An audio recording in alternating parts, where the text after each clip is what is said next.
masuk kuliah, lalu ketika masuk kelas tuh setibanya aku ngerasa semua orang tuh benci sama aku aja gitu. Jadi tuh datang tiba-tiba. Perasaan ketika di awal tahun itu ada lagi. Semua orang benci aku, I don't deserve to be alive.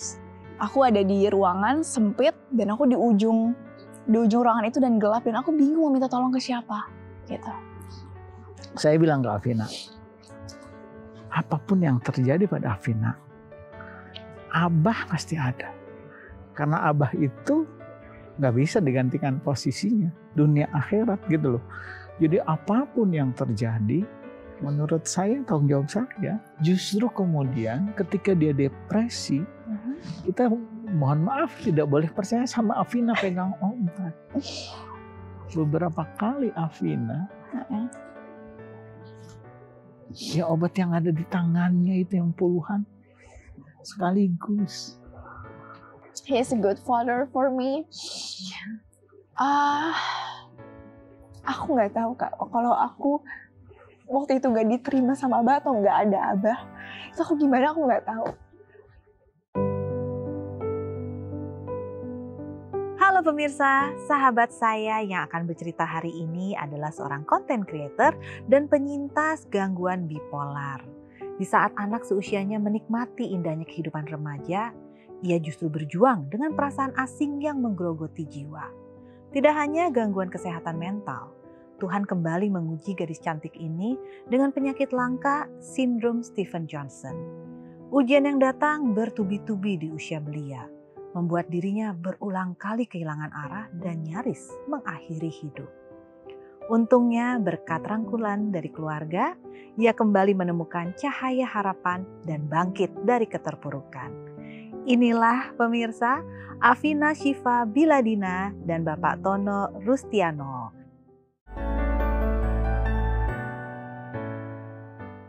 Hai, selamat datang Afina dan Abang.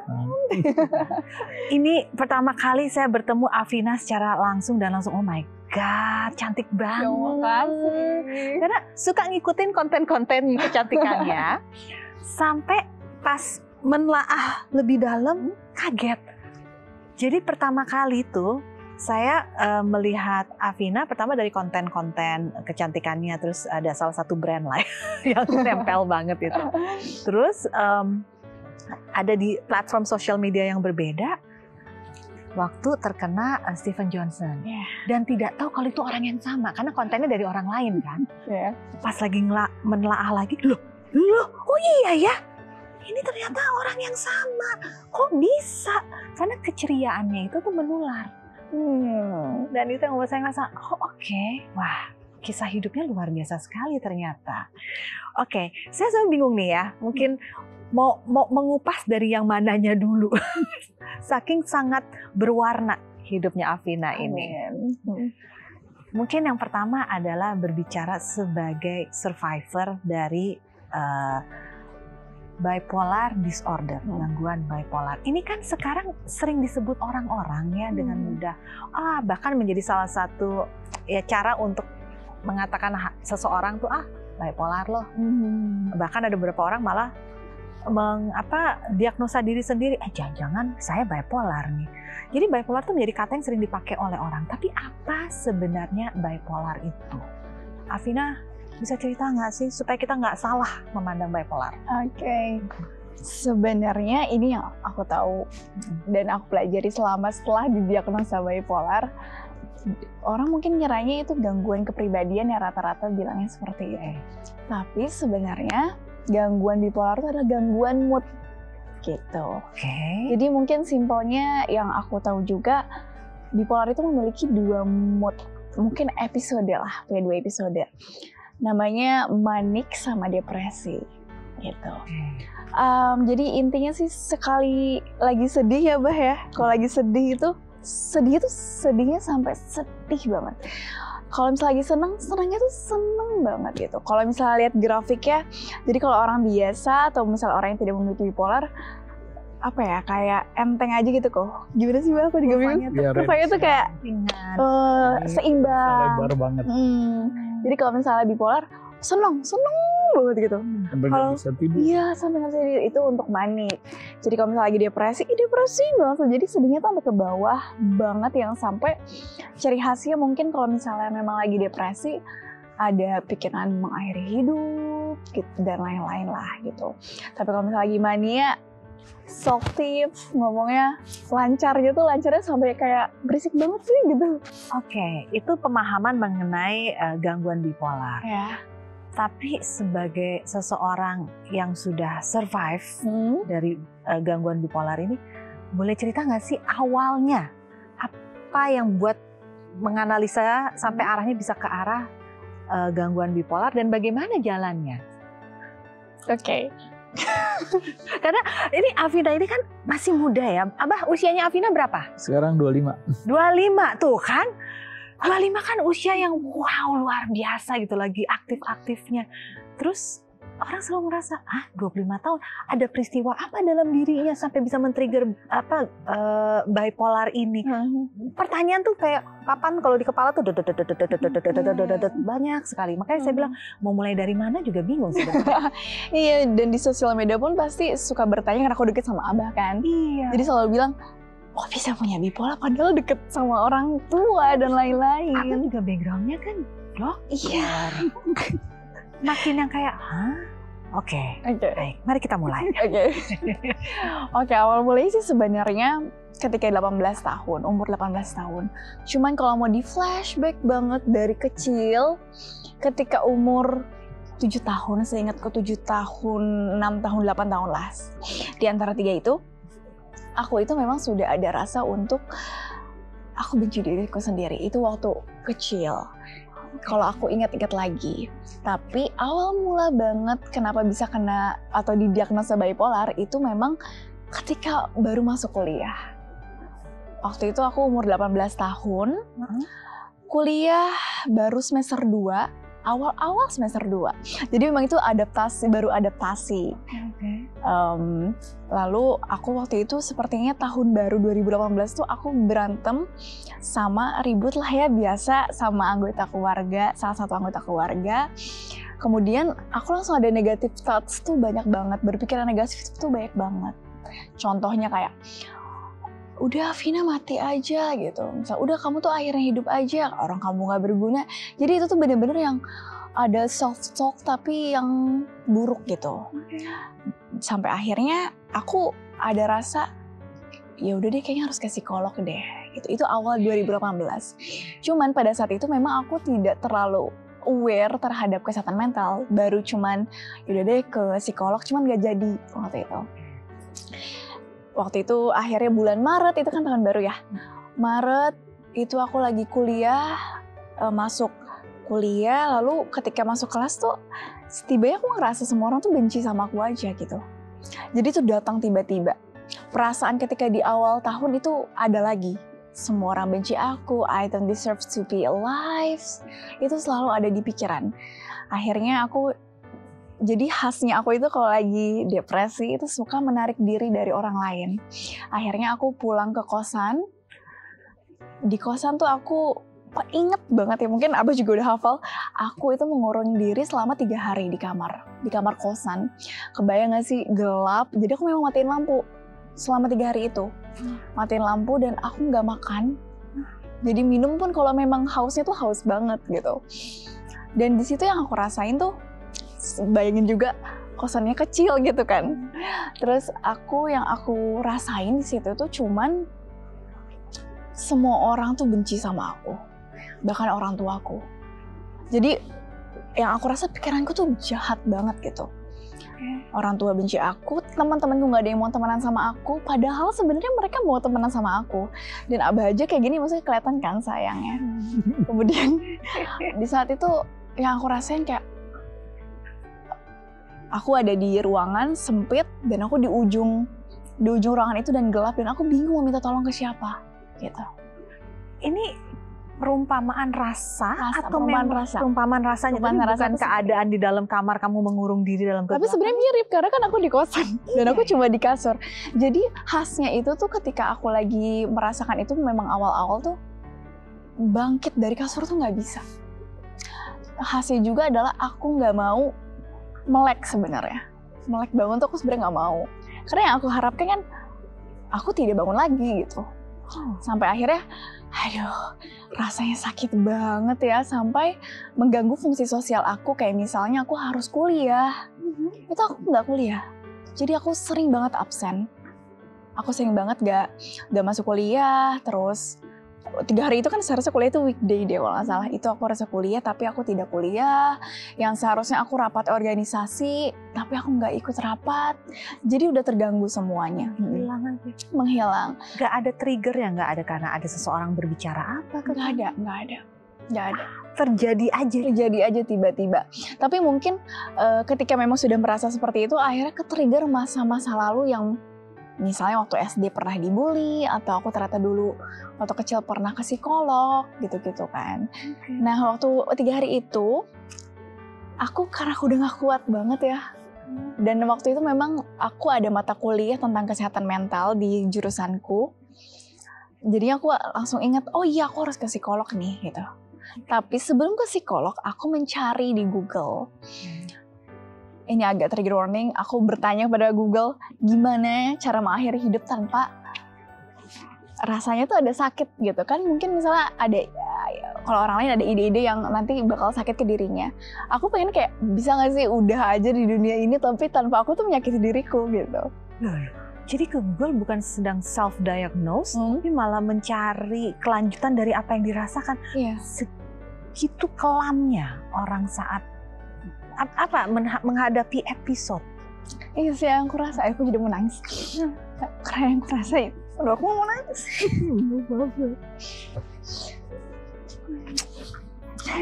Yang aku rasa waktu itu kayak gitu sih.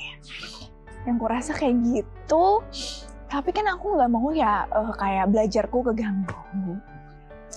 Jadi aku langsung cari, karena tadi udah belajar tentang mata kuliah kesehatan mental, aku cari di Google.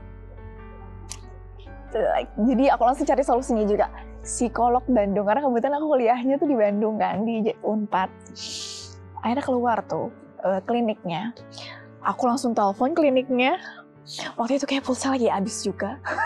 Jadi aku harus udah pulsa dulu. Terus aku telepon kliniknya, aku bilang, aku mau ke psikolog gitu. Dia bilang, apa yang dirasain? Aku cuma bilang, aku bingung, aku cuma pengen nangis, aku cuma pengen akhiri hidup, aku bilang gitu. Ini udah 3 hari aku juga gak kuliah, aku kasih tahu keluhan aku. Singkat cerita, kayaknya aku sempet bilang ke Abah, tapi ya nggak spesifik apa yang kurasakan. Akhirnya aku ke psikolog sendirian, karena kan Abah di Bekasi ya. Kakakku waktu itu di Bandung juga, kita kan satu kuliah juga, satu kampus, cuman aku nggak bilang ke kakakku. Akhirnya aku ke psikolog sendirian tuh. Ke psikolog sendirian, aku ceritain apa yang aku rasain semuanya. Karena psikolog bilang, dia seperti biasa, psikolog menggali masa laluku dan lain-lain, dan menanyakan apa yang aku rasakan. Setelah itu, namanya Bu Santi, aku bilangnya Bu Santi aja. Bu Santi, psikologku bilang, ini kayaknya saya harus konfirmasi ke psikiater. Sebenarnya agak deg ya, kok psikiater ya, kok dokter jiwa ya gitu. Karena seperti kamu harus minum obat, cuman saya harus nanya dulu ke psikiater gitu. Dan saya harus ngasih tahu ke orang tuamu, ada wali lah gitu. Karena kamu masih 18 tahun. Aku kayak, aduh. Karena kan waktu itu 2018 tuh, kesehatan mental tuh masih agak tabu ya. Seperti sekarang. Tidak seperti sekarang yang alhamdulillah aware-nya bagus banget gitu. Tapi aku bilang, oke, silakan tapi ke abahku aja gitu. Ke abahku dulu, karena yang aku rasa abahku kayaknya bisa welcome sama hal itu. Akhirnya waktu itu, singkat cerita lagi, alhamdulillah aku dapat privilege. Jadi psikiater psikologku itu temenan. Jadi seruangan itu ada psikolog, ada psikiater. Itu jarang banget terjadi. Akhirnya pokoknya aku dikasih tahu aku tuh punya bipolar dan harus minum obat. Tapi sepertinya seingatku juga setelah aku dipanggil sama psikolog yang mau kedua, kan harus izin Abah ya. Akhirnya Abah ke Bandung tuh dari Bekasi untuk ketemu psikolog ya, Bah, untuk ketemu Bu Santi gitu. Ya udah sih, akhirnya aku diketok palu, aku harus minum obat dan aku punya bipolar gitu. gangguan bipolar gitu. Abah. Dari tadi yang menyentuh hati saya, pemirsa ya, bukan hanya sekedar narasi saat saya membacakan bahwa bagaimana rangkulan keluarga.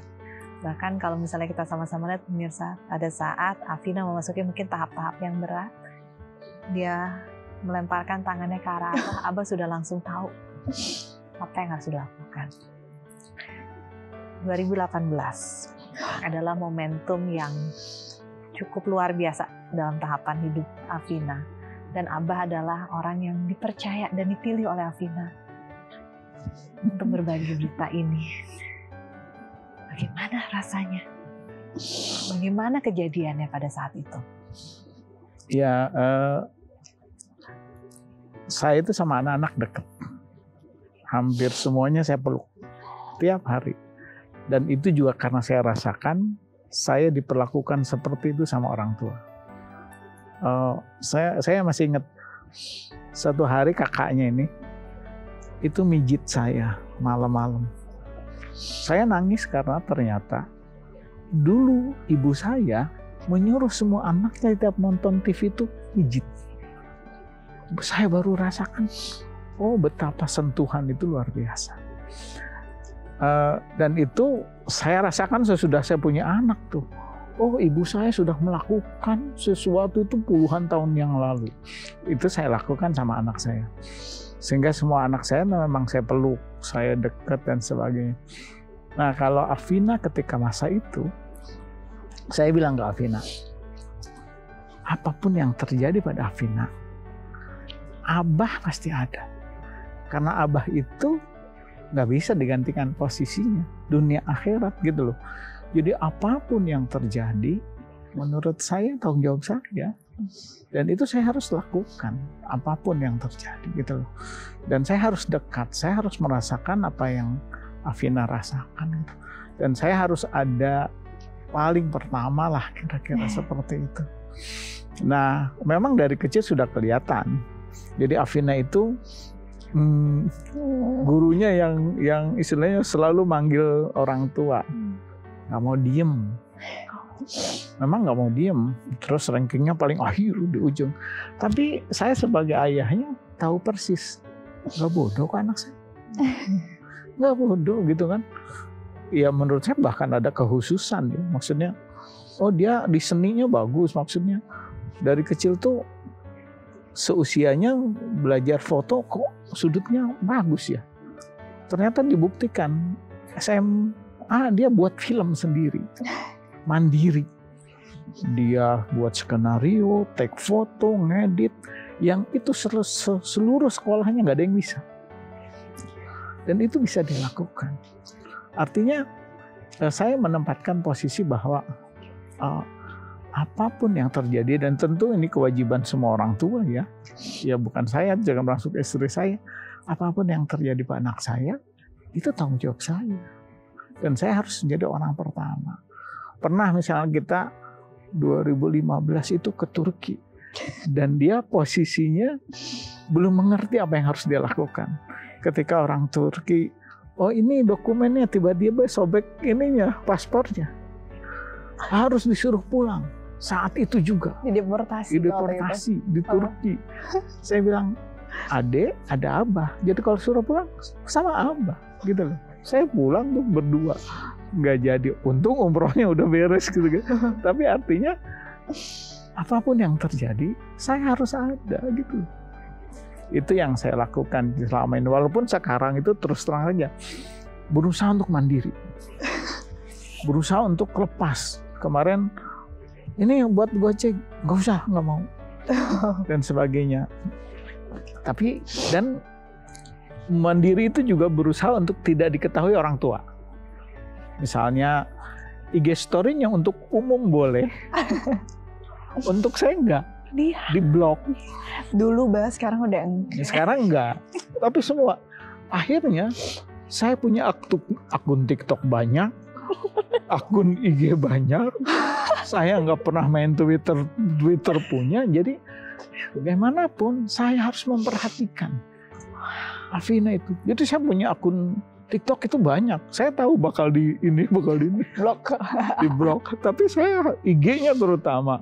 Oh, saya punya banyak akun IG yang bahkan saya pernah bayar orang untuk memperhatikan komen. Ya. Karena menurut saya harus jagain anak saya gitu loh. Komennya seperti apa dan sebagainya. Jadi ya saya melakukan semua itu untuk istilahnya apapun yang terjadi ya tanggung jawab saya gitu loh. Walaupun tentu berusaha untuk menghindar dalam arti aku nggak mau seluruh hidupku diketahui Abah. Tapi saya kan nggak ya ikutan jadi anak muda juga. Dibuatkan itu yang terjadi sih sebenarnya. Tapi satu sisi memang misalnya Afina tadi punya bipolar, tapi sebenarnya dia punya ide yang menurut saya dari kecil luar biasa. Tadi reputasinya sebagai ranking terakhir di setiap kelas itu, dia datang ke gurunya.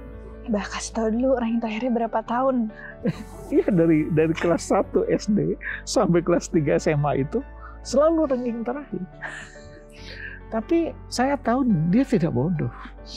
Ini saya mau cerita soal satu SMP, dia datang ke gurunya, aku pengen pidato bahasa Inggris. Bersyukur gurunya membolehkan. Karena dia, yang saya sedih waktu itu, jangan kakaknya aja yang kebetulan berprestasi untuk naik panggung. Saya juga boleh, ingin membanggakan Abah katanya gitu. Dan dia belajar. Tapi kemauan belajarnya itu luar biasa. Menurut saya, ketika SMA kelas 2, aku tuh nggak seperti kakak misalnya di IPA. Masuk kedokteran. Aku itu bukan orang yang bisa masuk IPA. Dia switch sendiri, walaupun di sekolahnya tidak ada IPS, dia belajar sendiri. Dan menurut saya itu yang luar biasa. Dia meng-create masa depannya. Belajar IPS, mengatur jadwal, dan sampai ujungnya banyak. Dia hanya 2 orang yang masuk di sekolah itu ke universitas negeri. Atas usaha yang dia create sendiri. Jadi artinya survive-nya dia sebagian memang karena dorongan yang kuat. Apapun dia lakukan. Jadi ya saya bersyukur, bangga karena misalnya kebayang sama Mbak Anya yang kita bicarakan. Dia bisa meng-create sakitnya menjadi sesuatu yang bermanfaat buat orang lain. Dan justru hikmahnya ya kalau kita lihat melejitnya followernya itu di situ. Itu bonus ya. Tapi artinya, dan ketika musim bipolar itu belum dikenal, dia sudah speak up. Saya tanya, kenapa orang seperti aku ternyata banyak? Orang harus tahu. Jadi speak up itu menurut saya dari tahun 2018 tahun itu sudah juga. Speak up. Dan dia sudah bicara di mana-mana, diundang kemana-mana. Dan dia mau bicara. Saya tahu di belakangnya, tapi dia mau ngomong itu. Artinya memang kemauan membantu orang lain juga muncul di situ. Dan memang fluktuasi ya, maksudnya tiba-tiba kita bingung juga, ini kenapa? Gitu kan. Ya saya sampai menjagain banyak itu di titik-titik yang, oh ini di media sosial tolong dong liatin. Saya sendiri nggak bisa ngeliat karena di blog. Oh saya yang lain kira-kira seperti itu. Kenapa Abah di blog? Padahal kan tujuannya kan pengen jaga. Cuman mungkin kayak remaja, dulu ke remaja ya. Sekarang udah mau adult. Pasti kalau lagi umur berapa ya, belasan atau 20-an, itu rasanya kayak, aduh kok gue diawasin mulu sih. Karena kok diawasin tuh dari kecil, Kak. Kayak dulu misalnya mau ke Dufan sama teman-teman, Abah tuh minta tolong Om Saiful, supir Abah, untuk jagain aku di Dufan. Sedangkan aku kan sama teman-temanku ya, tapi kenapa Abah saya dijagainnya segitunya gitu. Mulu gitu ya. Bahkan sampai aku udah selesai kuliah dan lain-lain, Abah tuh masih seprotektif itu. Bukan protektif, in a good way ya sebenarnya. Memang karena waktu dulu sampai sekarang aktif di sosial media, di sosial media kan kadang ada yang nge-trigger ya, komen-komen yang kita nggak bisa kontrol itu. Ya memang kadang kalau nggak bisa mengontrolnya, aku nanti nangis, dan nangisnya ke siapa? Ke Abah. Gitu. Jadi dulu sih emang suka, maaf ya Bas, suka ngeblok karena ya kadang tuh pengen bebas gitu. Cuma sekarang udah mengerti kalau ya beliau abahku gitu kan. Jadi it's fine kalau mau ngelihat aku. Bahkan kalau misalnya lagi berantem nih misalnya, ya kan ada aja ya namanya juga hubungan orang tua dan anak. Sekarang aku udah nggak ngeblok sih, alhamdulillah udah nggak ngeblok. Jadi kayak ya udahlah biar tahu. Gitu. Abah pernah menemukan atau mendapatkan laporan mengenai komentar orang yang Iya banyak, malah sering juga ditunjukkan dengan sesuatu. Tapi maksud saya kan kita tidak bisa mengendalikan komen. Apapun bisa. Ya mbaknya tentu ini tahu persis. Ya hanya menguatkan bahwa itu harus dihadapi. Bahkan banyak yang harus diabaikan, nggak usah dimasukin gitu loh. Nah menjagain supaya punya pagar, punya itu emang harus saya dekat sama Afina. Abah, kesehatan mental itu kan jangankan sekarang yang informasinya lebih mudah kita peroleh dan lebih banyak orang yang berani membicarakannya, nyaman untuk membicarakannya. Walaupun di zaman sekarang aja orang tuh masih berpikir sebagai jangan aib kalau ketahuan orang.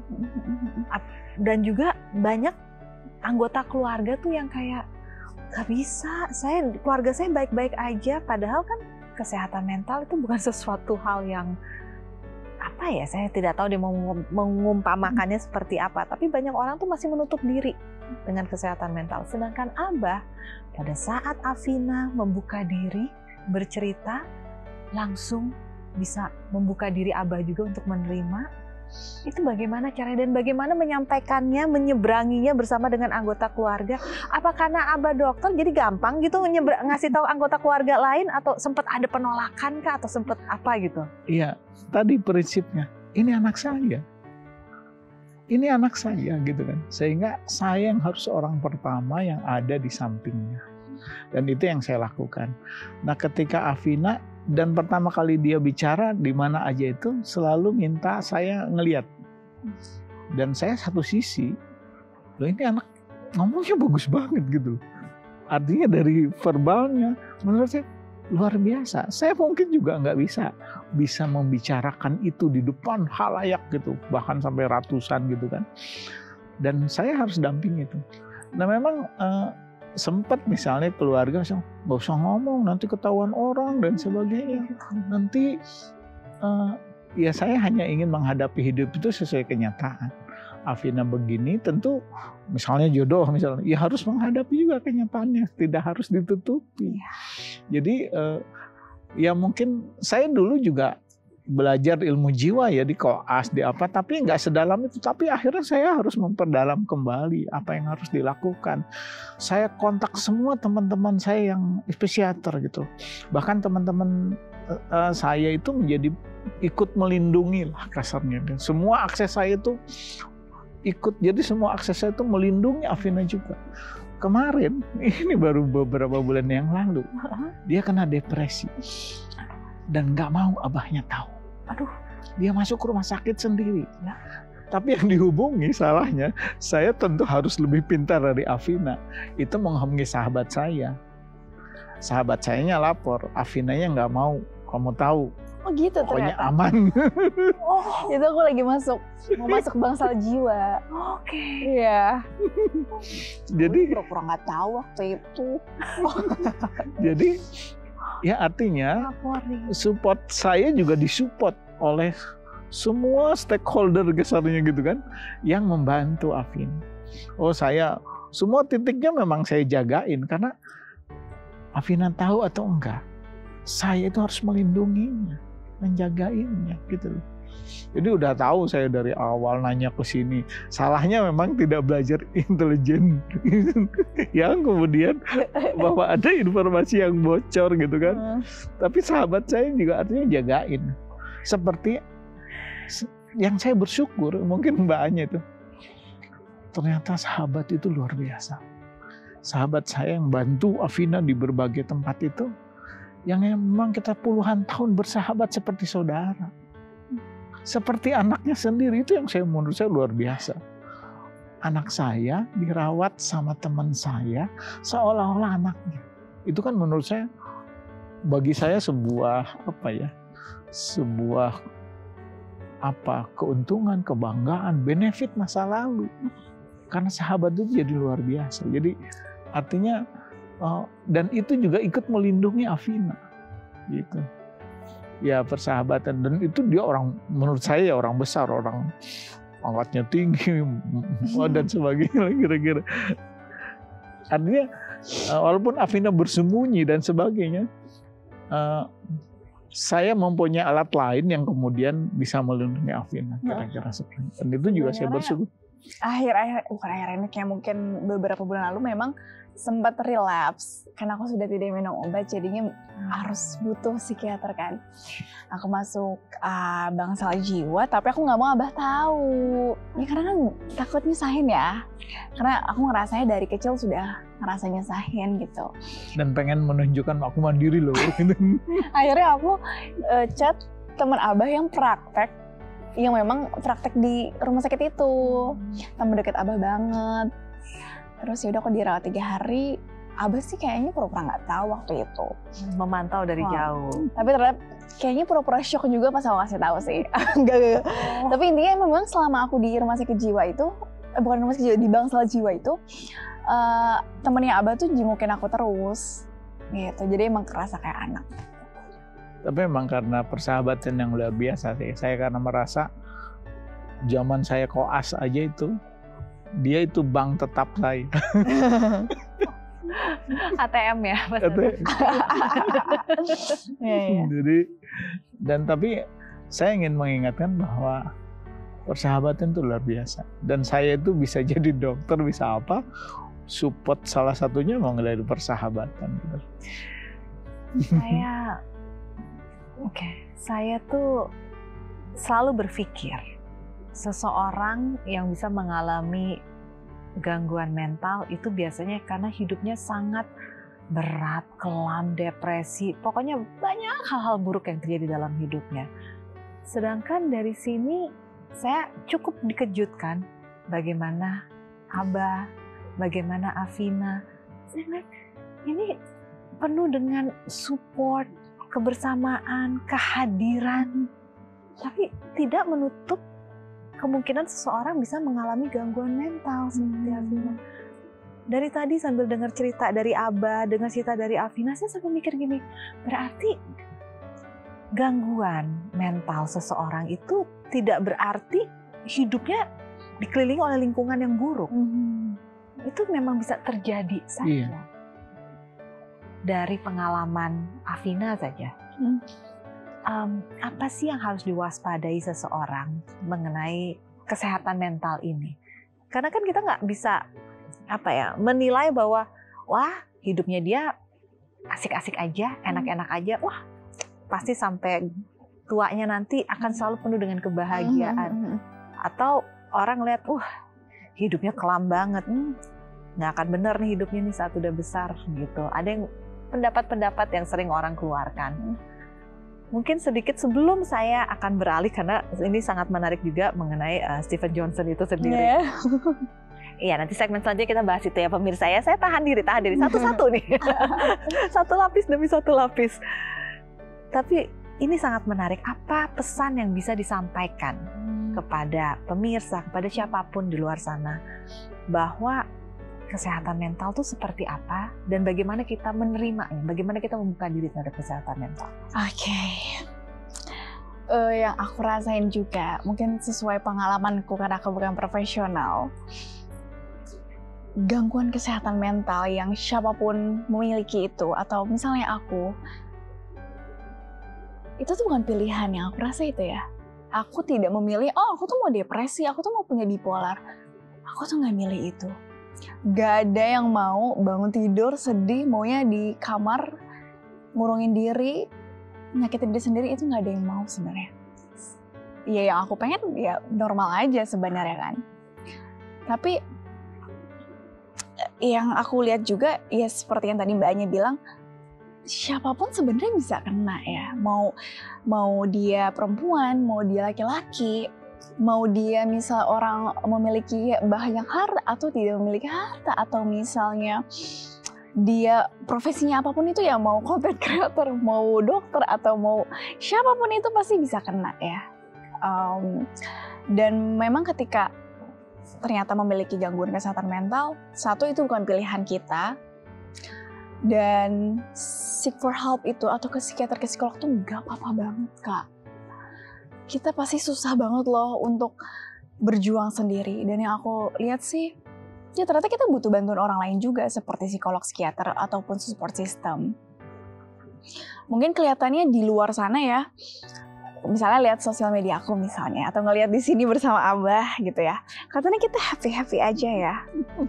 Tapi kan orang-orang nggak tahu behind the scene ya, ya kan?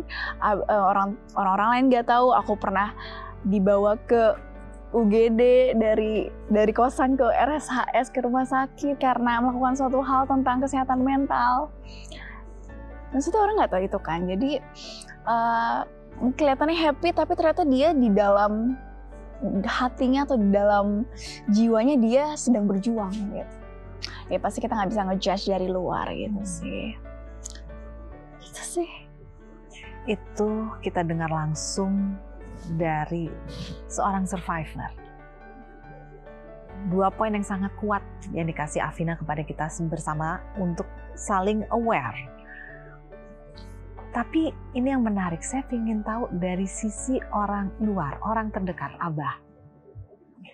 Apakah Abah sudah melihat ada tanda-tanda bahwa Afina memiliki potensi untuk mengalami problem dengan kesehatan mental? Mungkin dari yang kecil dibawa ke psikolog, apakah itu menjadi salah satu tanda-tanda atau bagaimana? Jadi memang saya mengamati dari kecil misalnya. Jadi ketika saya ada satu pelantikan, satu jabatan tertentu, Afina masih 7 tahun, 6 tahun waktu itu. Tapi menurut saya ada perilaku yang ini tidak sesuai dengan umurnya. Saya lagi pidato sambutan resmi, dia naik ke atas. Naik iya saya lagi pidato. Naik ke panggung terus? Dia memang di samping saya karena beserta keluarga. Tapi dia naik memang, memanjat saya, naik. Wah ini saya hanya mencatat aja sesuatu itu. Oh gitu. Lalu ketika dia istilahnya memang di SD begitu.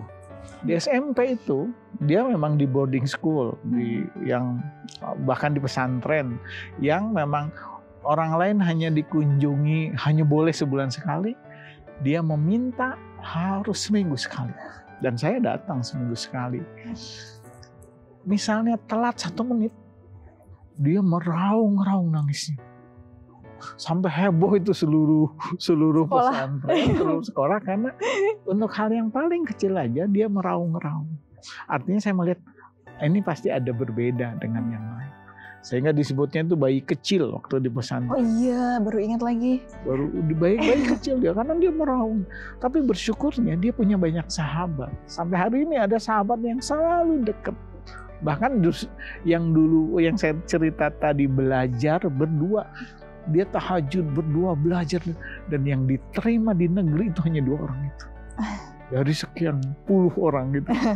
Tapi saya melihat itu ketika masuk mahasiswa, saya sudah menduga ada sesuatu. Tapi kan saya juga harus mendalami sesuatu seperti apa.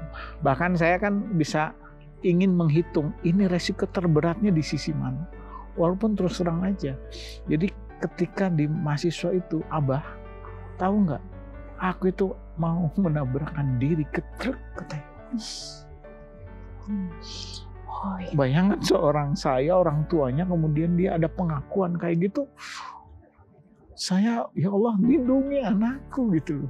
Itu yang saya lakukan ya. Artinya bahkan setiap doa saya selalu juga ibunya. Doa pertama saya itu Afina. Karena saya juga kan nggak sanggup artinya untuk menjagain dia terus menerus. Jadi hanya saya serahkan, doa saya pertama itu pasti Afina. Dalam setiap doa saya itu. ini Afina nomor 1. Jadi saya punya rangkaian banyak doa, tapi nomor 1 adalah Afina. Gitu. Jadi ya menurut saya tadi balik lagi memang harus dihadapi kenyataan itu. Karena kita tahu kok tiba-tiba begini itu, tapi itu adalah kehidupan yang harus kita hadapi. Saya ingin mendorong Afina itu juga menghadapi kehidupannya ke depan. Abah tidak selamanya, ibu tidak selamanya. Artinya dia juga menghadapi. Dan itu ya hidup itu berat lah kata itu, tapi ya harus dihadapi. Gitu. Dan memang ada juga menurut saya pasti harus ada support system yang kita bangun sendiri. Ada keluarga, ada sahabat, ada teman, ada mekanisme. Saya kebetulan dari kecil tuh suka menulis. Bagi saya adalah sahabat saya yang saya bisa menuangkan isi hati saya. Terus kemudian juga Afina juga suka menulis, suka apa. Jadi memang kita harus buatkan bisa menstabilkan emosi. Saya kebetulan punya banyak teman. Saya lagi ini di kantor, tapi saya punya teman di sini, punya teman di sini gitu. Nah, Afina juga harus begitu, Mak. Pasti. Kira-kira gitu.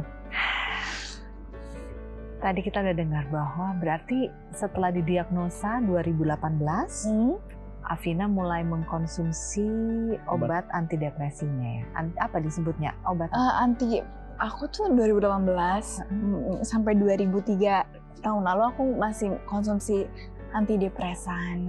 Dan memang obatnya lumayan, ada lebih dari 2 waktu itu. Ada injeksi juga, stabilizer, cuman memang nanti ya Steven Johnson ya. Nah itu katanya harinya enggak. Oh, tapi sebelum itu apa lagi tuh? Jadi harus dijagain obat itu. Oh iya. Justru kemudian ketika dia depresi, kita mohon maaf tidak boleh percaya sama Afina pegang obat. Ya, you know what it means. Obat bisa disalahgunakan. Jadi beberapa, ya bukan sekali ya, beberapa kali Afina,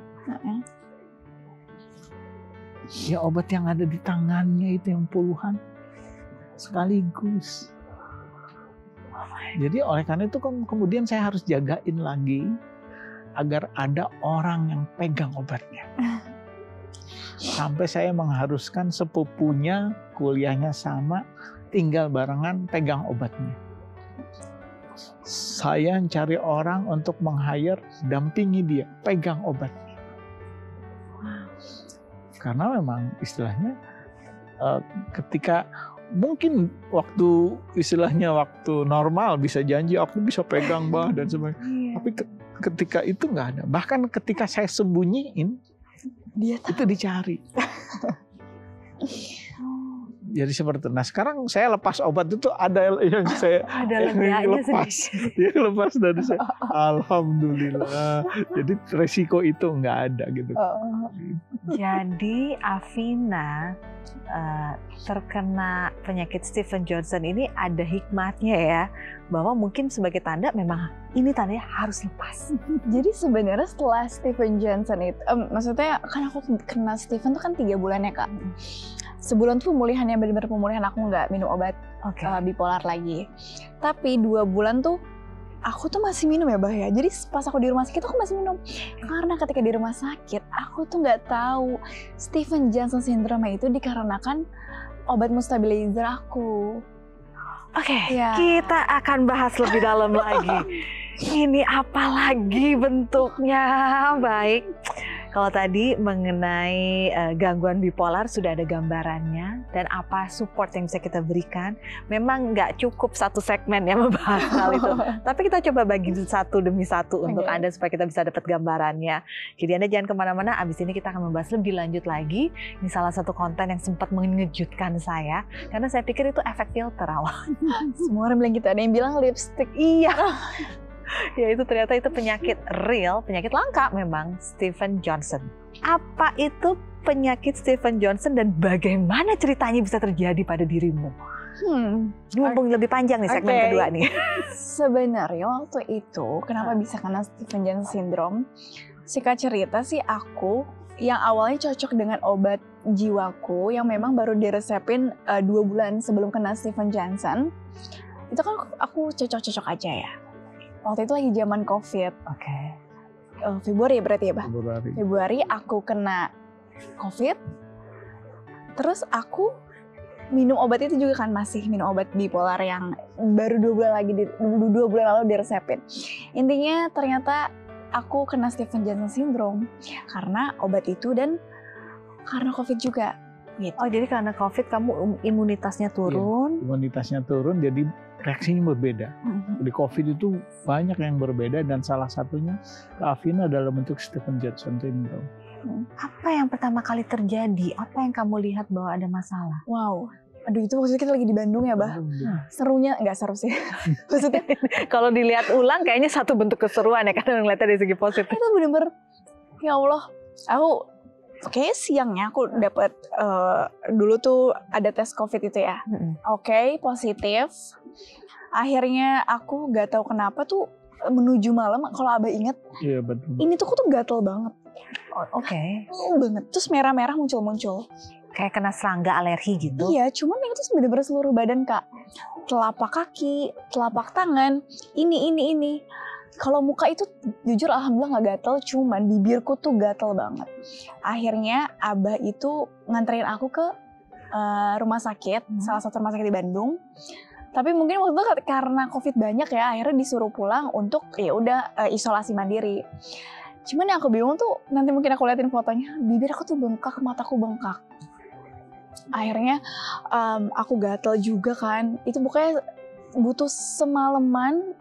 Akhirnya Abah nih keren juga, manggil temennya untuk jemput aku dari Bandung, ke rumah sakit yang emang kita langganan di Bekasi. Jadi itu sebenarnya nggak pakai ambulans, jadi keadaan COVID kita pakai mobil biasa. Teman Abah jemput Afina ke rumah sakit yang langganan itu. Nah, Abah juga kena COVID ketularan aku. Saya isolasi mandiri di Bandung, sendirian juga. Ibu juga, istri saya kena COVID juga, bertiga tuh. Nah karena ini memang dengan Stephen, ya akhirnya memang di satu rumah sakit dengan ibu tuh dijagain. Jadi sebenarnya di rumah sakit itu, karena COVID ya, sebenarnya tidak boleh ditemenin. Iya. Cuman ini jujur ibuku juga hebat banget. Ibuku tuh nggak mau aku sendirian. Karena memang waktu COVID, ibuku kehilangan adiknya karena COVID kan. Jadi dia bilang, saya nggak mau anak saya kenapa-napa. Jadi itu ibuku nemenin aku di ruangan. Jadi sebenarnya juga ketika di rumah sakit, selama aku dirawat Stephen Johnson syndrome, itu aku tuh dites anak profile untuk lupus ya, Bah ya. Untuk lupus dan lain-lain.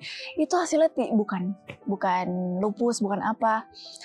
Kita tuh baru tahu itu Stephen Johnson tuh lama baru tahunya, sekitar semingguan lebih atau 2 mingguan lebih itu baru tahu.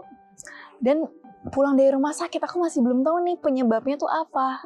Ya, Bah, kita masih belum tahu obat yang mana nih yang bikin Stephen. Tapi gitu. udah dapat diagnosa ini adalah penyakit langka bernama Stephen Johnson syndrome. Tapi yang mana obatnya? Kita belum tahu. Yang keroknya yang mana belum tahu. Ya, di TikTok itu kan aku bilangnya, di sosial media juga aku bilangnya obat yang terakhir aku minum tuh obat-obat yang untuk COVID. Iya. Jadi makanya salahku juga aku bilangnya obat-obat yang aku konsumsi ketika COVID. Ternyata ketika ke dokter Andy, ke dokter kulit, itu tuh alhamdulillah karena aku bikin video yang di sosial media, ada orang nyaranin, Kak udah Kak ke dokter ini aja, ke dokter spesialis kulit ada di Jakarta.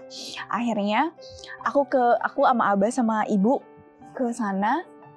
Dalam keadaan bibirku masih hitam. Jadi pulang dari rumah sakit bibirku masih hitam. Karena ya aku ternyata masih meminum obat pemicu itu. Ketika kita sebutin apa yang kita aku yang konsumsi apa aja obatnya, kita sebutin semua obat bipolarku, dia langsung nyebut si A itu yang bikin. Baru tahu. Terus dia ngasih taunya simple sebenarnya. Udah kamu berhentiin dulu aja. Ini saya kasih krim-krim, pokoknya berhentiin dulu obatnya, nanti insya Allah membaik gitu kan. Bener, ketika aku berhentiin membaik. Jadi memang ternyata biang keroknya si A.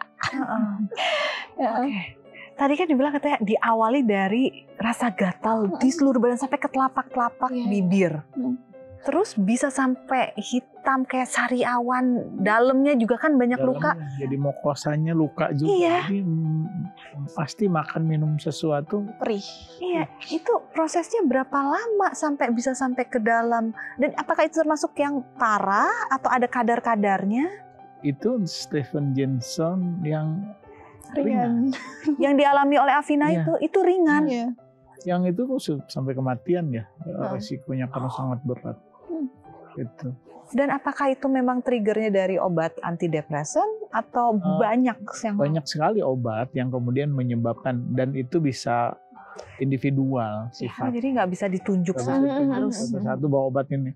Karena oleh karena itu untuk obat-obat tertentu harus ada tesnya. Oh, ada di tes suntik dulu apa sih gitu. Nah, obat itu mungkin karena obat oral, obat yang diminum tidak ada tesnya, dan itu juga resikonya mungkin karena pas musim COVID. Iya. Imunitas juga lagi turun. Iya, jadi nggak bisa nyalahin dokter yang ngasih Nggak bisa. obat nggak bisa. Nah, yang menariknya, salah satu kelebihan Afina itu selalu ingin bercerita.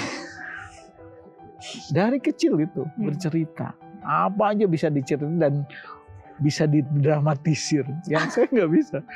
Dia itu cerita di rumah sakit. Oh begini, ini. Dan dia sanggup menceritakan itu. Ya akhirnya semua orang tahu jadinya kan gitu. Tapi menurut saya itu juga bukan apa ya. Bukan dalam rangka gitu ya.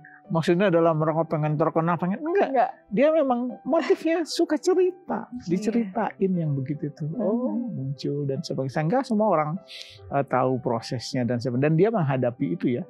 Yang tadi modalnya kan istilahnya modal jualan muka kasarnya gitu. Nah, ini makanya pas kena. Bener banget. Jadi sebenarnya dulu ya waktu umur 18 tahun ketika aku baru didiagnosa bipolar juga, aku tuh kan karena tidak berfungsi dengan baik waktu itu di organisasi ataupun di kepanitiaan. Aduh, gue cari kesibukan apa ya? Ya udah deh, kayaknya modeling oke nih. Akhirnya aku photoshoot tuh, cari kerja waktu 18 tahun itu. Alhamdulillah keterima dan lain-lain. Jadi kan maksudnya adalah itu memang basic aku untuk apa ya? Untuk hidup lah ya. Modal lah ya.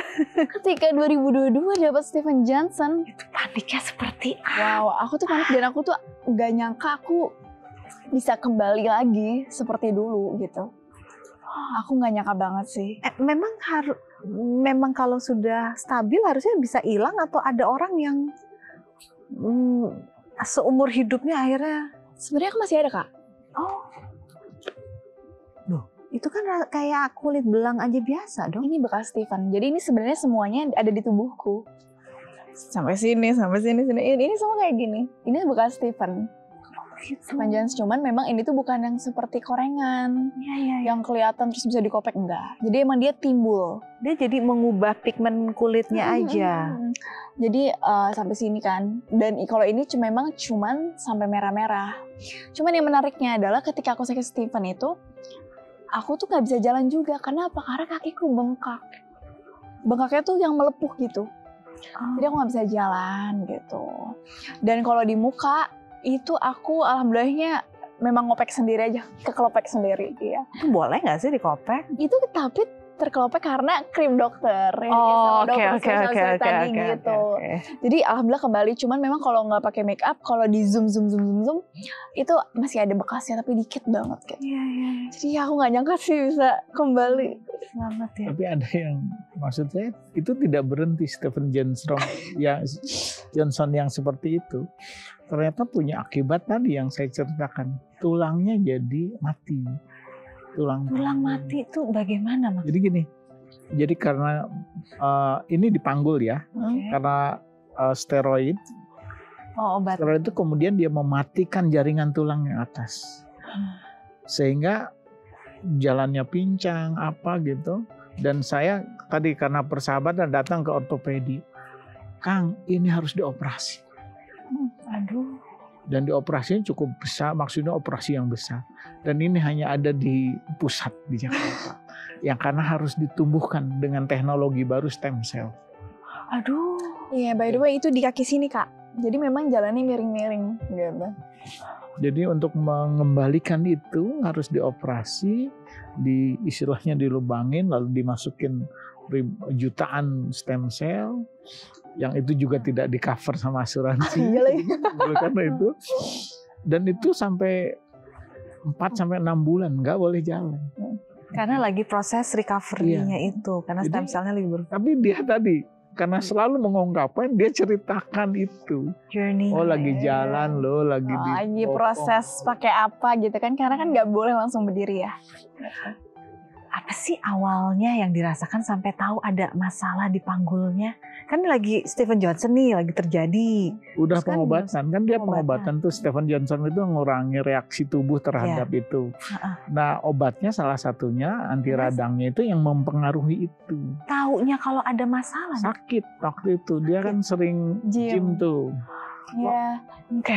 Ya, aku kan nge-gym dan aku waktu itu sering leg press, sering leg day lah gitu. Ada leg press yang memang berat sekali waktu itu.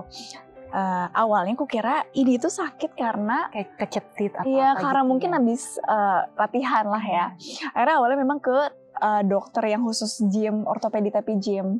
Ya. Kita bingung ya, kenapa? Ya. Iya, kita udah ke fisioterapi gitu, kok nggak sembuh-sembuh. Akhirnya kita MRI ya kan.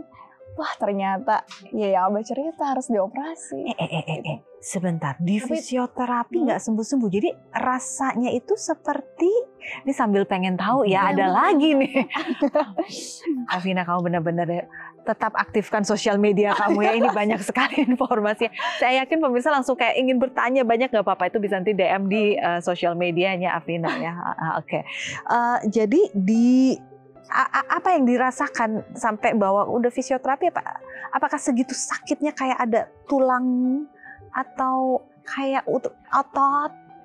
Ya tulangnya memang istilahnya ada jaringan atas tulang yang tidak terdistribusi darah avaskular. Jadi membuat itu mati dan harus segera direkonstruksi. Aduh. Harus segera diperbaiki. Kalau enggak nanti mati semua, panggulnya malah yang berbahaya. Iya. Apa yang tadi kalau panggulnya berarti? Panggulnya tadi, jadi dia nggak bisa lagi tuh. Harus diganti panggul dengan apa? Menjaga itu segera dioperasi.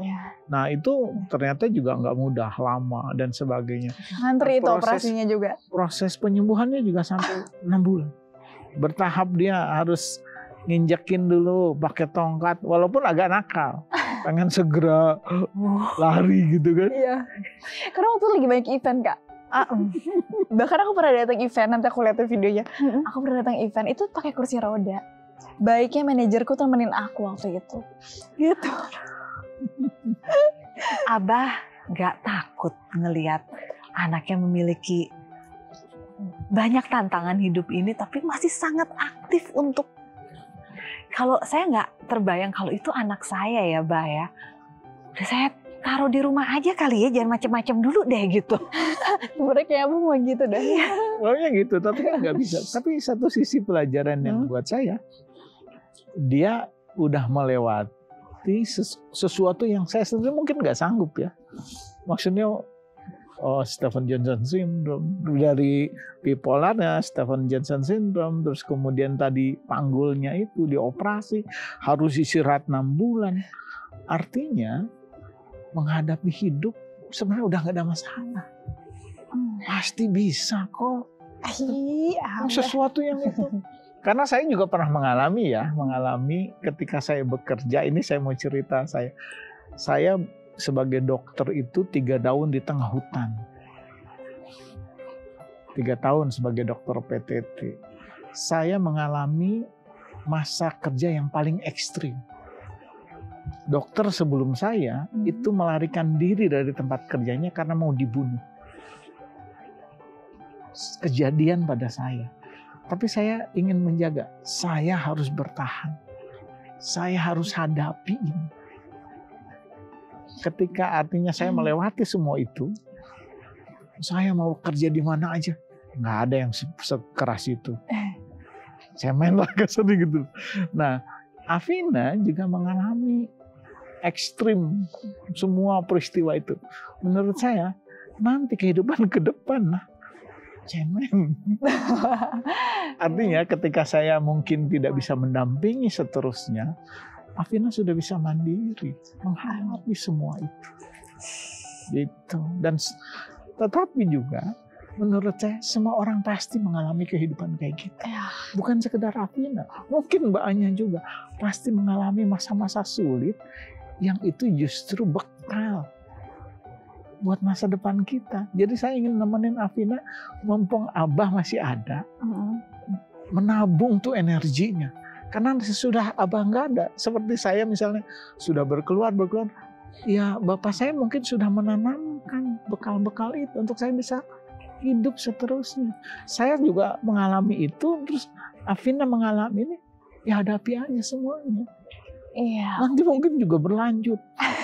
Gitu seperti itu. Aku inget banget, jadi Kak, aku pengen cerita. Jadi ditanya cuma aku pengen cerita.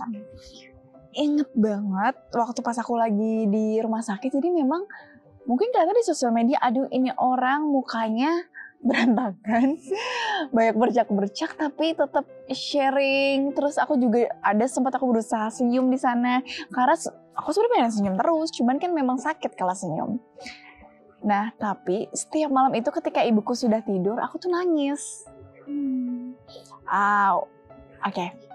Ketika aku kena Steven Johnson tuh kan, ya gimana ya mukaku seperti itu. Aku tuh sebenarnya udah, kalau misal detik ini diambil, ya udahlah, itu kan yang aku mau dari umur 18 tahun gitu ya. Tapi akhirnya aku kayak beberapa kali tuh ngechat Abah, aku gak kuat, kenapa aku dikasih ini terus ya.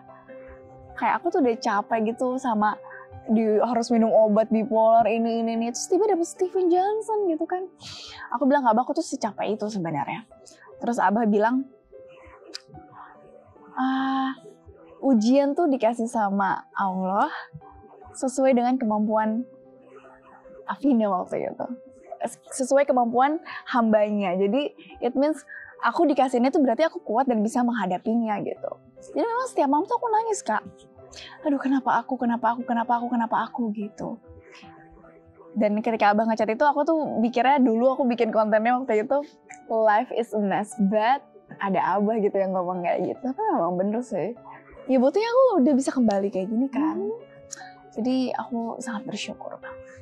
Bisa kembali dan bisa menginspirasi. Amin. Bahwa di tengah gelapnya tantangan hidup, tetaplah jangan putus asa, menaruh harapan bisa. Ya, ada kemudahan sih sebenarnya di balik kesulitan yang sebenarnya sulit banget. Ternyata ada kemudahan. At least kita ada hope ya. Dikit aja itu, it's fine.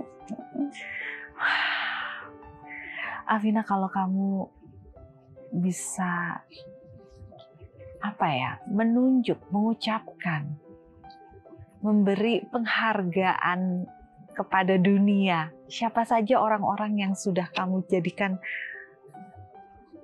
pegangan lah untuk perjalanan kamu. Kamu baru 25 tahun ini, bisa disebutnya gitu ya Abah ya, baru 25 tahun tapi rasanya kayak mendengar cerita orang yang udah hidup berapa puluh tahun.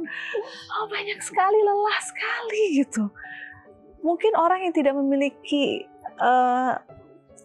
kesehatan mental, gangguan kesehatan mental pun mungkin gak sekuat kamu loh. Orang, jangankan kamu yang dapat, jujur penyakit Steven Johnson itu menakutkan sekali loh. Saya lihatnya ya di video itu menakutkan sekali. Orang jerawatan dikit aja, orang punya keriput dikit aja itu bisa depresi. Bisa langsung berpikir macem-macem. Kenegatifan dalam hidup, langsung kelam hidupnya. Siapa orang-orang yang ingin kamu ucapkan terima kasih itu? Paling utamanya ya, prioritas sekali banget adalah aku berterima kasih banget sama, aku mau nangis. Aku berterima kasih banget sama Abah sama Ibu. Pertama, walaupun Abah waktu itu lagi COVID juga, jadi kita pisah, Abah di Bandung. Abah lewatnya tuh menguatkan aku. Seperti tadi, kalau harus kuat dan tidak percaya kalau ini tuh adalah takdir yang terbaik gitu kan. Jadi dari situ juga aku belajar, kayak aku harus mulai jatuh cinta sama takdir. Even though it's hard, but at least aku mencoba untuk mencintai takdir. Aku punya Steven Johnson atau aku punya bipolar. Terus ibuku juga Jadi sebenarnya ketika lagi Stevens-Johnson syndrome atau mungkin beberapa kali aku relapse, ibuku juga selalu bilang, sampai sedetik ini sebenarnya ibuku selalu bilang, jadi perempuan harus kuat. Adik harus kuat ya, adik harus kuat ya. Sabar, sabar. Nah, aku tuh ketika mendapatkan Stephen atau ketika lagi relapse bipolarku dan lain-lain, itu aku selalu ingat itu juga. Sabar. Walaupun emang biasanya kalau lagi sedih terus kita dibilang sabar ya. Aduh, diem deh lo nggak tahu rasanya gitu kan misalnya gitu ya. Tapi jujur, kata sabar tuh it means kita tuh harus ikhlas sih. Ikhlas, disambungin lagi sama nasihat Abah. Oke, jatuh cinta dengan takdir, aku dikasih cobaan ini atau dikasih ujian ini karena memang aku tuh sebenarnya bisa gitu. Gitu. Jadi jujur aku berterima kasih banget sama mereka. Dan jujur ini adalah privilege yang sangat dipenuhi keberkahan sih. Gitu. Afina sudah bilang bahwa dari sekian banyak manusia di dunia ini, kalau dia ingin memberikan ucapan rasa syukur dan terima kasih yang besar adalah Abah dan juga Ibu. Kalau boleh diceritakan, karena Afina ini sangat kuat dalam kata-kata. Wow. Kalau boleh menceritakan bagaimana Abah dalam hidup Afina, maka sebesar apa artinya, maka akan seperti apa kata-kata itu. Aduh, gimana tuh? Aku mikir dulu ya. Aku bingung sih Kak ngomong gimana. Cuman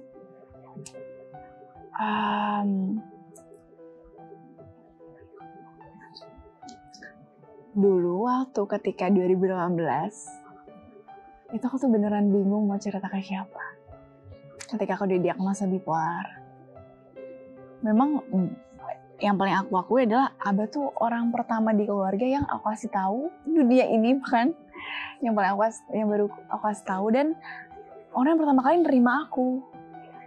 Dimana di saat itu ya tadi 2018 kesehatan mental belum terlalu ada lah ya waktu itu, masih tabu. Ini cerita sedikit, ini seharusnya kata-kata cuman aku inget banget. Jadi kan sebenarnya aku kuliah di Jatinangor, Bandung. Abah ke psikologku yang di Bandung. Itu baru pertama kali aku didiagnosa. Abah sendirian tuh nyetir dari Bekasi ke Bandung. Setelah dari Bandung aku pulang kuliah kan ke kos. Itu Abah nyamperin aku ke kos. Terus Abah bilang, Adek, Abah juga pernah belajar stase jiwa. Abah tahu adek kenapa apapun yang terjadi ini ada Abah gitu. Apapun yang terjadi ini ada Abah. Jalani terapinya Abah selalu ada gitu. Itu beneran selalu ada Kak. Gitu. Maksudnya sehingga keluargaku kayak ibu, kakakku, Kak Aji, Kak Adan jadi nerima aku itu kan karena Abah gitu.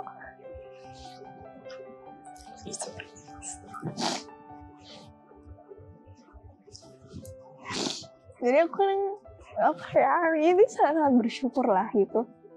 He is a good father for me. Aku nggak tahu Kak, kalau aku waktu itu nggak diterima sama Abah atau nggak ada Abah, itu aku gimana aku nggak tahu. Karena punya.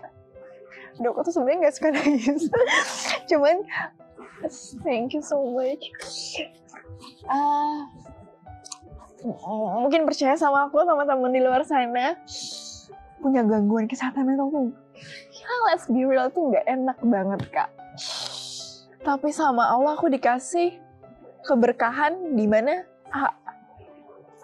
dunia bisa menerima aku punya kondisi seperti ini ya melalui Abah dong pintu-pintunya. Kalau waktu itu juga Abah tidak menerima aku misalnya tuh nggak ada Abah, karena aku bingung ya safe place aku siapa, safety net aku waktu itu siapa. Mungkin orang-orang gak ada yang tahu tentang aku dan bipolar ini, atau mungkin aku tidak ada di sini untuk sharing masalah ini gitu. Jadi aku bingung ya gimana, tapi intinya aku sangat bersyukur sih. Sangat bersyukur yang ternyata ya mungkin bisa jadi amal yang berkelanjutan, karena ketika aku sharing tentang bipolar atau Steven Johnson, karena sudah diterima sama Abah, jadi aku tuh ngerasa Abah tuh pintu gitu loh untuk orang-orang nerima aku, untuk dunia tuh menerima orang yang memiliki gangguan kesehatan mental gitu. Jadinya teman-teman di luar sana mungkin jadi tahu apa sih bipolar, apa sih Steven Johnson, dan banyak juga beberapa orang yang nanya, gimana kalau maksudnya gimana kalau ketika didiagnosis bipolar tuh harus apa, gimana kok bisa sih orang tuanya nerima. Itu selalu ada pertanyaan teman-teman di Instagram atau di TikTok aku, kok bisa orang tuanya nerima gitu. Aku juga masih mikir sampai sekarang sih, masih walaupun Abah sudah jawab ya, aku anak ya dan lain, kok bisa ya gitu. Karena banyak di luar sana, walaupun orang tua, walaupun keluarga, mereka ya banyak banget yang bahkan dia doang yang tahu kalau dia punya gangguan kesehatan mental. Kebayang gak sih sesendiri apa, padahal ya kita semua barengan gitu. Jadi sebenarnya tujuan aku juga sharing di sosial media, satu karena kita tuh bareng-bareng berjuang. I know it's really hard for us, tapi please ayo berjuang gitu. Terus kayak misalnya juga gak ada support system atau apa, aku juga kadang suka bilang support system gak harus sedarah gitu. Ini alhamdulillah aku ada, alhamdulillah sekali. Dan ya lebih harus aware sama kesehatan mental, walaupun ya Allah susah banget sebenarnya memang. Dan intinya Abah tuh adalah yang aku rasa ya, kata-kata yang akhirnya aku temui juga, Abah adalah pintu, ya tentu dari Allah, kemudian Abah adalah pintu di mana dunia ataupun keluargaku menerima aku sebagai orang yang memiliki gangguan kesehatan mental. Gitu sih. Karena ketika didiagnosa kan aku rasanya tuh Kak, takut banget Kak. Ketika aku bahasa kayak diketok palu, kamu ada bipolar disorder dan kamu harus minum obat. Yang aku rasain itu mungkin ada seneng tapi dikit ya. Lebih ke mostly sedih karena aduh, ini ibu Abah, karena aku yang aku pikirin kan mereka berdua ya Allah. Ini ibu Abah nerima aku nggak ya? Saya punya ginian gitu. Karena ya tadi dari kecil aku sudah terapi ke psikolog ya. Jadi dulu tuh waktu kecil terapi dari Bekasi ke Bandung juga, ke Yayasan Suryakanti, jadi inget kan, itu terapi. Ini Abah ibu terima aku kayak satu. Terus kakak-kakakku ini Kak Aji, Kak Adan terima aku nggak ya gitu. Terus aku tuh nanti punya temen nggak ya, walaupun waktu itu aku punya temen, cuman gimana kalau aku nanti dibilang orang gila gitu. Terus aku takut, ya apalagi ini harus minum obat gitu kan. Ini aku gimana, aku takut sama stigma di luar sana gitu Kak. Senengnya waktu didiagnosa, senengnya ya aku jadi tahu, oke, aku punya gangguan bipolar, kemudian apa yang harus aku lakukan? How to fix this, how to control all of this gitu. Jadi tahu gimana mengendalikan diri sendiri, walaupun it's not that easy gitu. Gitu sih. Jadi so thank you for always being here Abah. Gitu jadi nangis, aku tuh jarang nangis kayak gitu ya. Abah adalah pintu di mata Afina, pintu yang menjembatani keadaan Afina kepada dunia, yang membuat ketakutan Afina semuanya bukan tertutupi, tapi teratasi. Semua yang menjadi ketakutannya terjawab dengan jawaban yang menenangkan. Enggak, stigma itu kalaupun ada, tidak berpengaruh terhadap hidup Afina. Afina bisa kuat. Tapi dari awal kita berbincang-bincang dengan Abah, beberapa kali Abah menyebutkan bahwa salah satu yang menguatkan Abah, yang membuat Abah bisa menerima, bukan hanya berbicara ini adalah anak saya. Jadi ya apa adanya dia, ya nggak ada yang perlu saya sembunyiin, ya ini apa adanya dia. malah Abah menemukan satu bentuk kebanggaan karena dia punya keberanian untuk menyuarakan ini. Bisa memberikan inspirasi untuk orang-orang, bisa membantu banyak orang di luar sana yang mungkin masih menutup diri terhadap banyak hal-hal seperti ini. Tapi ada satu poin yang berulang kali Abah sebut. Ini adalah cara Abah mempersiapkan Afina apabila Abah sudah tidak ada. Apa pesan yang ingin Abah berikan kepada Afina sebagai pegangan Afina? Saya bisa begini, ada kasih sayang diwariskan. Jadi saya ingat, saya bisa melakukan ini semua karena saya merasakan kasih sayang orang tua saya yang luar biasa. Yang tadi saya sebut, saya sejak kecil tuh pegang tangan, kaki, lalu kasih sayang. Saya dalam usia saya, itu nggak pernah merasakan bentakan ibu saya. Sekalipun, nggak ada dalam memori saya masih membentak mungkin Afina, mungkin masih itu, tapi saya nggak merasakan itu dalam pengalaman hidup saya. Jadi betapa besar yang diwariskan oleh ibu saya. Bapak saya mungkin lebih disiplin, tapi ibu saya mewariskan kasih sayang luar biasa, yang alhamdulillah melekat pada saya. Yang bekal itulah yang kemudian saya lakukan pada Afina. Afina juga akan meneruskan itu. Menurut saya wariskan kasih sayang itu. Nah, kasih sayang itu bukan saja apalagi saudara, apalagi anak sendiri, tapi pada semua orang gitu. Jadi menurut saya, yang saya juga menangkap, saya merasa bukan sesuatu yang istimewa loh yang saya lakukan itu. Oh, dia anak saya. Apapun yang saya, tapi saya berpikir, kenapa saya bisa mendapatkan itu? Karena saya mendapatkan warisan, merasakan itu dulu, yang kemudian itu jadi kuat buat saya. Jadi saya menganjurkan pada keluarga, semua keluarga Indonesia malah harus wariskan kasih sayang itu, karena itu bekal yang panjang, terus turun menurun tuh. Kalau kasih sayang itu terus diwariskan ada. Menurut saya mungkin kebutuhannya berbeda. Ada yang seperti Afina, ada yang seperti apa. Tapi kalau kasih sayang itu ada, kita punya bekal. Dan saya bersyukur sekali, saya punya warisan itu. Saya sama saudara kandung saya, apapun yang terjadi, pasti mereka bersikap duluan. Afina ketika Afinanya sakit, bukan saya aja, saya dikuatkan sama kakak saya, sama adik saya, dan sebagainya. Seperti itu. Jadi mungkin untuk semuanya, memang kita harus mewariskan kasih sayang itu. Dirasakan, karena dengan begitu, dia punya bekal untuk melakukan pada anaknya.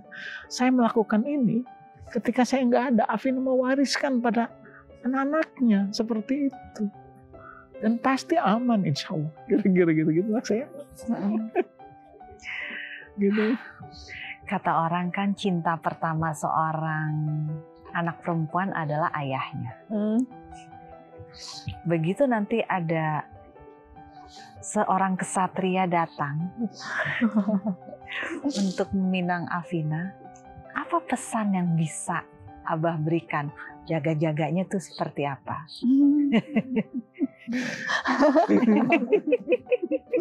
Dia belum mempertemukan, tapi maksudnya ya apapun itu kan kita belum tahu Abah ya. Artinya memang tadi dia harus memberi kasih sayang sama Afina. Karena itulah yang kemudian jadi bekal Afina untuk ngurusin anaknya. Seperti itu. Jadi siapapun calonnya Afina, lihat betapa besarnya cinta yang diberikan Abah kepada Afina. Bisa nggak minimal nyamain? Abah dan Afina adalah salah satu contoh komunikasi yang luar biasa antara ayah dan anak yang saya lihat. Keterbukaan, kejujuran, ketulusan, keikhlasan. Itu saya bisa rasakan dengan sangat erat di sini. Tapi terkadang tidak semua bisa terungkapkan begitu saja. Suka perlu ada bantuan. Aku udah nangis loh Kak. Kita berdua udah nangis loh. menular. Jadi di sini ada kertas yang berisikan kalimat yang belum lengkap, belum sempurna, karena hanya kalimat pembuka yang perlu diisi. Diisi dengan apa yang menjadi buah hati, buah pemikiran dari Afina. Apabila ini kertas ada di tangannya Afina, berarti ini Afina yang bertugas untuk melengkapi kalimat itu untuk Abah. Terus kalau kertasnya ini di tangan Abah, berarti kalimat yang ada di tangannya Abah harus dilengkapi dengan apa yang Abah rasakan untuk Afina. Ya. Siapa dulu nih? Silakan dipilih dulu, ambil aja. Ini aja deh. Oke. Iya. Mau Abah dulu atau mau Afina dulu? Aku boleh ya? Ya boleh. Gak apa, Ade dulu. Boleh saya. Aku dipanggil Ade, jadi kadang maaf ya kalau Iya nggak apa-apa. Dibuka ya? Ya, dibuka, dibaca dan dilengkapi. Itu adalah perasaan Afina untuk Abah. Oke. Dibaca sekarang. Ini tulisannya, aku sedih jika kamu, aku ganti jadi, aku sedih jika Abah gitu ya. Jangan nangis loh. Nangis aja gak apa sih.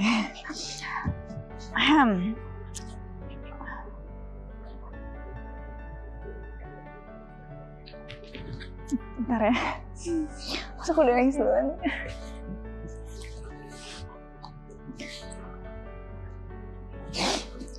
Oh, nggak mau nangis.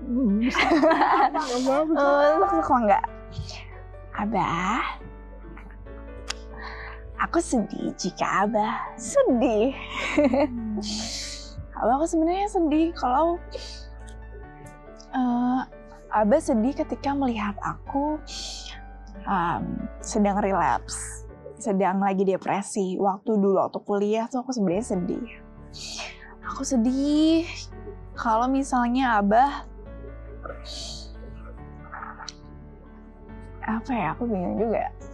Aku tahu waktu pas aku dirawat di rumah sakit karena jiwaku waktu pas kuliah, berkali-kali aku berusaha untuk mengakhiri hidup. Aku tahu Abah frustasi. Dan aku sedih kalau Abah frustasi, dan aku mengerti alasan Abah sedih itu adalah aku. Aku juga kadang ngerasa gagal jadi anak kadang. Aku juga sedih kalau Abah lagi capek kerja misalnya. But it's fine. Aku tahu kepala keluarga mungkin sepertinya harus seperti itu. Aku sedih kalau Abah juga kadang kalau kita lagi marahan, Abah diemin aku. Ini juga marahan ya. Cuma aku sedih. Kadang again aku ngerasa, aduh aku dari kecil sudah nyusahin Abah gitu. Dan tentunya nyusahin ibu juga gitu. Aku sedih kalau Abah sedih, itu sih sebenarnya. Aku sedih kalau Abah sedih. Karena aku juga kalau Abah murung, itu aku bisa ngerasain. Kalau Abah murung aku sedih. Kalau Abah pusing tuh aku sedih gitu. Cuman yang paling kerasa banget aku tuh sedih ketika Abah tahu aku misalnya relapse atau melakukan suatu hal yang tidak seharusnya dikulakukan ketika aku lagi depresi sih. Tapi itu jadi bahan evaluasiku juga untuk bertahan di dunia ini gitu. Udah sih selesai, tapi aku boleh nambahin sesuatu. Oh. Tapi Abah harus tahu, jadi hati ke hati beneran, Bah. Tapi Abah harus tahu, karena mungkin memang akhir-akhir ini aku sedang tidak stabil. Aku memiliki 3 alasan kenapa sudah setahun aku tidak mencoba untuk mengakhiri hidup. Oke. Pertama, karena aku ingin lihat Abah sama ibu senang, bahagia, damai. Dan aku kedua pengen nikah. ingin memiliki pasangan seumur hidup juga. Dan ketiga, aku masih punya cita-cita untuk hidup gitu.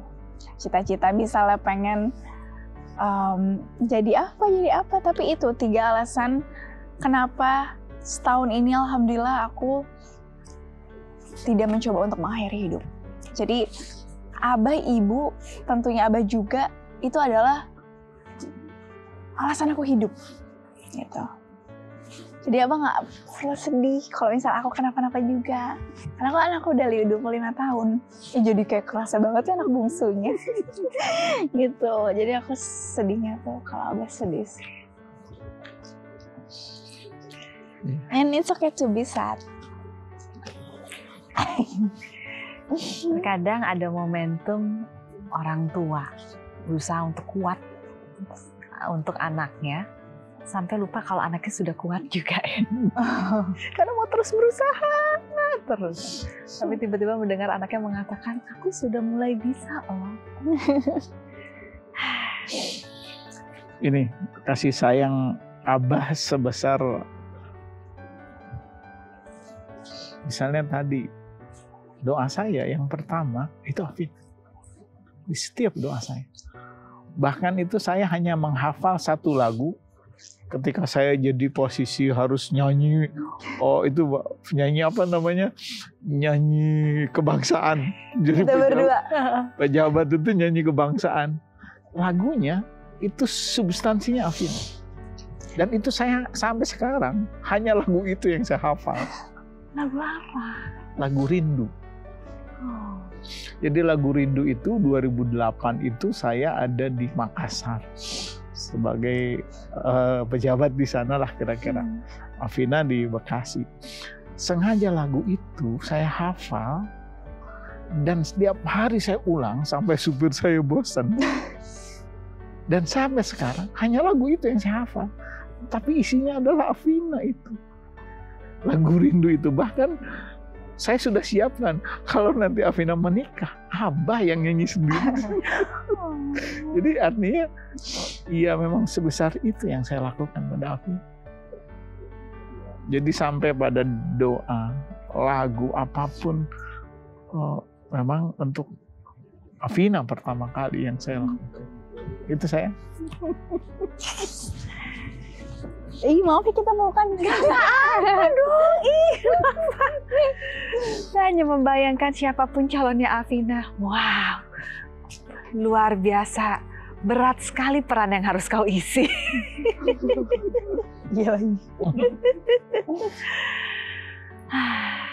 Afina, Abah, terima kasih sudah hadir di sini, berbagi cerita, berbagi kisah, berbagi kesempatan bagi kami semua yang mungkin masih jauh dari berbagai informasi, baik mengenai kesehatan mental, baik mengenai penyakit Stephen Johnson Syndrome, ataupun jauh dari berbagai informasi yang Afina sudah rasakan, bisa dibagi di sini. Karena kembali lagi, apa yang Afina jalani ini mungkin gak banyak orang yang ngerasain. Dan biasanya orang yang ngerasain mereka lebih memilih untuk menyimpan untuk diri sendiri, tapi tidak yang Afina lakukan. Afina berbagi menjadi satu bentuk awareness buat kita. Terima kasih ya sudah membuka diri untuk itu. Terima kasih juga sudah ngajak kita ngobrol. Abah juga, Terima kasih.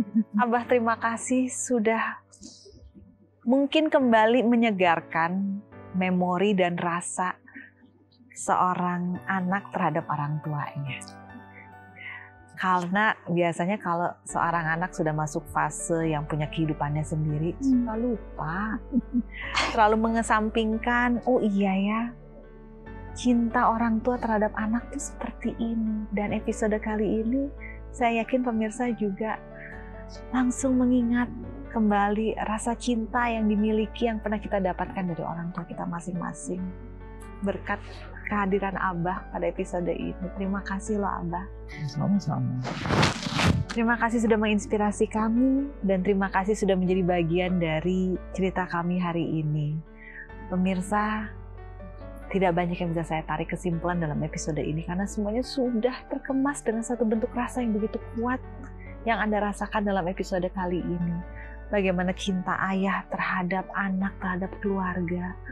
Bagaimana seseorang yang mengalami perjalanan hidup dengan penuh tantangan. Dari kesehatan mental, kesehatan fisik. Bagaimana yang mungkin tanpa disadari ada sekian persen dari perjalanannya Afina, dari perjalanan emosi Afina yang pernah Anda rasakan. Tapi kembali lagi seperti pesan yang ingin Afina berikan. Kita di sini nggak sendiri. Yuk, apapun yang sedang Anda hadapi, sekelam apapun perjalanan Anda, jangan pernah putus asa. Jangan pernah berpikir bahwa ini adalah akhir segalanya, lalu Anda menutup diri sampai Anda lupa untuk melihat setitik cahaya harapan itu. Afina pernah mengalaminya, namun dia bisa menguatkan dirinya untuk mengambil langkah terbaik untuk hidupnya. Yuk sama-sama kita bangkit dari apapun keadaan buruk yang sedang kita alami. Terima kasih untuk kebersamaan kita. Sekali lagi terima kasih Abah, terima kasih Afina. Kita berjumpa di lain kesempatan. Sampai jumpa pemirsa.